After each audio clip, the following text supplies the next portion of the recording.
안녕하세요, 퀸스드림입니다. 벌써 또 목요일이네요. 일주일이 꼭 목요일로 시작되는 것 같은 그런 기분이 듭니다. 오늘은 30년 뒤 딸에게 보내는 편지에서 첫 번째 편지를 함께 볼 거예요. 이 편지는 꼭 저의 간증 이야기 하는 것 같아요. 그래서 내용은 조금 길 수도 있어서 제가 짧게 요약을 하고 마지막 부분만 함께 읽었으면 합니다. 저는 딸이 하나 있어요. 아주 예쁜 딸인데 그 딸을 임신할 때 정말 저는 쉽지 않았었거든요. 저는 되게 건강했고 당연히 건강한 아이를 출산할 거라고 생각을 했었는데 막상 임신을 하고 여러 가지 테스트를 받잖아요. 근데 그 테스트를 받으면서 우리 아이가 좀 안 좋다는 상황을 받았어요. 다운증후군 확률이 높다는 그 이야기를 회사에 있을 때 전화로 들었는데 그때 좀 저한테 영화의 한 장면처럼 그 장면이 아직도 머리에 남아있는 것 같습니다. 시간은 5시 반이었고 저는 그때 이제 한 30분 남겨놓은 상태에서 아마 퇴근 준비를 하면서 일을 마무리하고 있는 그런 단계였고 전화로 간호사분이 이런 이야기를 했을 때 너무나 당황스러웠어요. 어떻게 해야 될지도 모르고 정말 그 이상한 감정에 눈물밖에 안 나왔던 것 같아요. 근데 마침 그때 제 앞을 지나가셨던 저희 그때 사장님이셨죠? 사장님께서 왜 우는지 물어보셨는데 제가 그때 우리 아이가 다운증후군일 확률이 높대요 라는 이야기를 했더니 오늘 그냥 퇴근하라고. 그래서 그냥 막 울면서 지하철을 타고 집에 왔던 그런 기억이 나네요. 그래서 그 이후로 계속 다운증후군 검사 이러면서 관련된 검색을 했었던 것 같아요. 근데 불행인지 다행인지 되게 안 좋은 것들만 검색이 되더라고요. 양수 검사를 했을 때 산모 아이가 잘못된 경우도 많았었고 또 산모의 배는 풍선과 같기 때문에 양수 검사를 한 다음에 그 양수가 새서 아이가 잘못된 경우가 있었다라는 그런 사례도 보고 그때 당시는 왜 그런 글들만 또 눈에 들어올 때가 있잖아요. 근데 그때가 좀 그랬던 것 같아요. 그래서 병원에서는 양수 검사를 추천을 했었고 저는 그거를 놓고 한참 고민을 했었죠. 네. 근데 그때 이런 생각이 들더라고요. 내가 원해서 가진 아이인데 내가 원하는 모습이 아니라고 그 아이를 지우는다는 건 내가 할 수 있는 일이 아니라고 생각했어요. 그래서 아무에게도 말하지 않고 그 아이를 제가 품기로 결심을 했습니다. 근데 제가 참 그렇게 결심을 하면서도 나약한 사람이기 때문에 되게 고민을 많이 했었던 것 같아요. 어떻게 받아들여야 될지도 몰랐고 제가 그때 할 수 있었던 거는 해외 이민 막 검색도 하면서 그렇게 알아봤던 것 같아요. 근데 제가 그 당시에 교회를 다니고 있었거든요. 근데 말 그대로 정말 교회는 다니는 것 뿐이었어요. 일요일 날이 되면 그냥 당연히 학교 가듯 아니 학원 가듯 그렇게 교회를 다녔던 것 같아요. 근데 그런 제가 처음으로 정말로 간절하게 기도를 하게 되더라고요.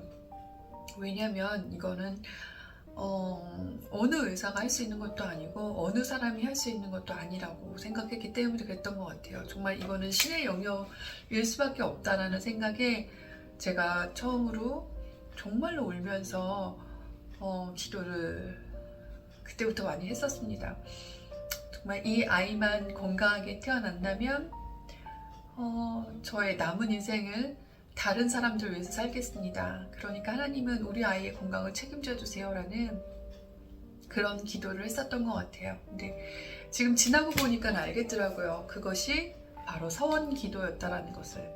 근데 그때 당시는 제가 그게 뭔지도 몰랐었고 아마 저의 이 짧은 생각과 짧은 계산을 통해서 나에게 있어서 가장 소중한 거를 건다면 분명히 하나님도 우리 아이를 고쳐주실 거다라는 그런, 어떻게 보면은 인간적인 그런 생각도 있었겠죠. 그런 계약 아닌 계약을 제가 해버렸다고 생각해야 되나? 그때 당시는 그랬어요. 그만큼 되게 간절했었고 절박했었고, 이 사실을 누구한테 알리면 저도 마음이 약한 사람이기 때문에 어떻게 될지 모른다는 생각에 아무한테도 얘기를 하지 않았던 것 같습니다. 근데 생각해보면 만약에 그때 당시 제 여동생들이나 저희 부모님에게 이 사실을 알렸다면 아마 지금의 제 딸은 볼 수 없었을 수도 있을 것 같아요. 근데 입장 바꿔서 생각해 본다면 저 또한 그랬을 것 같기도 합니다. 아무한테도 말하지도 못한 채 10달을 정말 눈물로써 그 임신 기간을 보냈던 것 같아요. 교회만 가면 왜 이렇게 눈물이 나는지, 정말 그 눈물이 저에게 모성애라는 것을 심어주었고, 그 눈물이 정말로 되게 애틋하게 만들었고, 그 눈물이 저를 하나님을 찾을 수밖에 없는 사람으로 만들었던 것 같습니다. 저에게는 그게 아마 저의 간증일 것 같아요.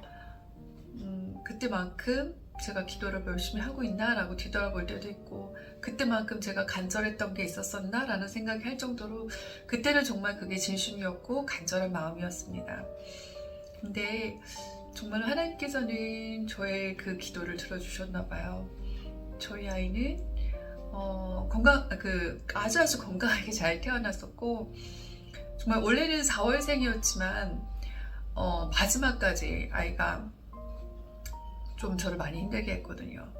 마지막에는 태동도 없고, 그래서 어쩔 수 없이 예정일보다 한 달 정도 빠르게 수술로 해서 태어났는데, 그런 9달 동안의 그 임신 기간 동안 정말 마음고생도 많이 했고 많이 힘들었지만, 저희 아이는 정말로 하나도 다친 곳 없이, 하나도 아픈 곳 없이 아주 건강한 아이로 태어났답니다.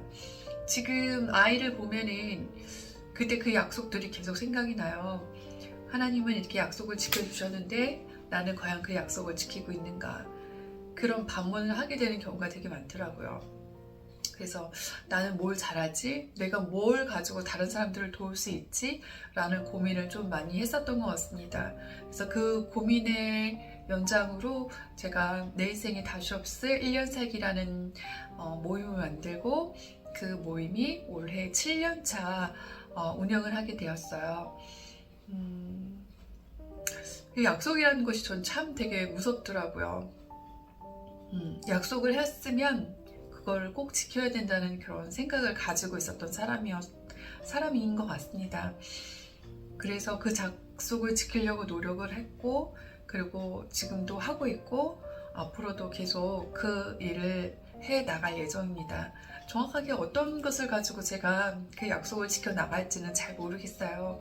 하지만 제가 할 수 있는 범위에서는 정말 그 약속을 지키려고 노력을 할 예정입니다.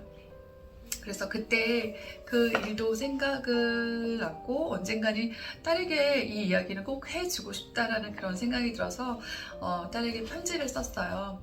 그리고 첫 챕터로 그 이야기가 나오고요. 그 이야기를 다 읽을 수 없어서 제가 마지막 부분만 같이 함께 읽도록 하겠습니다. 이제는 처음 엄마가 너를 놓고 기도했던 것들을 지키면서 살아가려고 한다. 나를 위한 삶이 아닌 다른 사람들을 위해 엄마의 남은 인생을 쓸까 해. 이렇게 생각하게 해줘서 고마워. 다 내 덕이야. 한 가지 더 말하고 싶은 게 있어. 이 글을 읽고 내가 얼마나 귀하게 태어났는지 알게 됐지?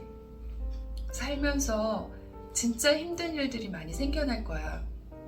그때 너의 탄생 스토리를 생각하렴. 내가 어떻게 태어나게 되었는지, 그리고 엄마가 너를 얼마나 사랑하는지.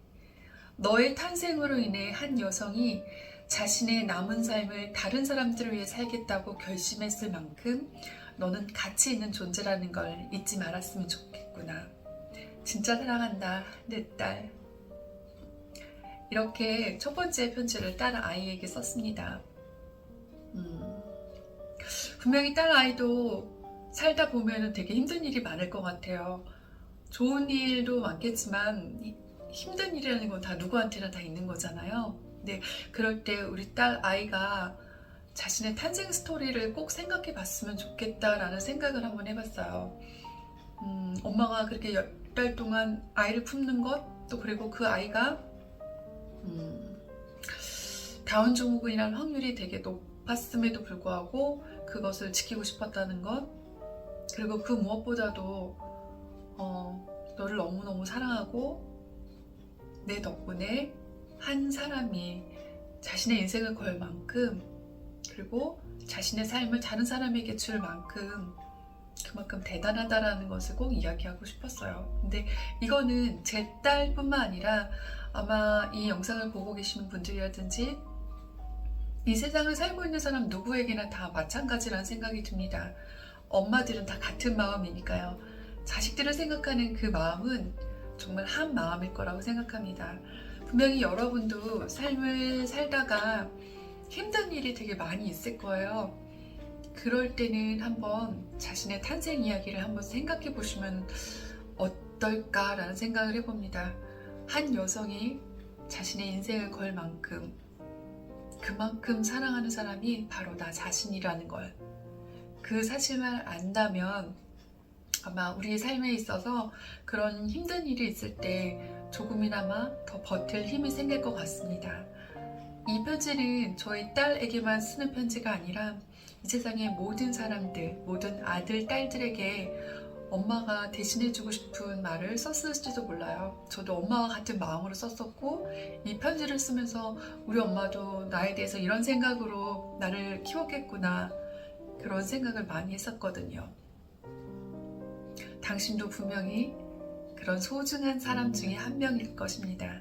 그러니까 힘들다고 좌절하지 마시고 꼭 이겨내시길 바랄게요. 오늘 편지는 여기서 마무리하도록 하겠습니다. 감사합니다.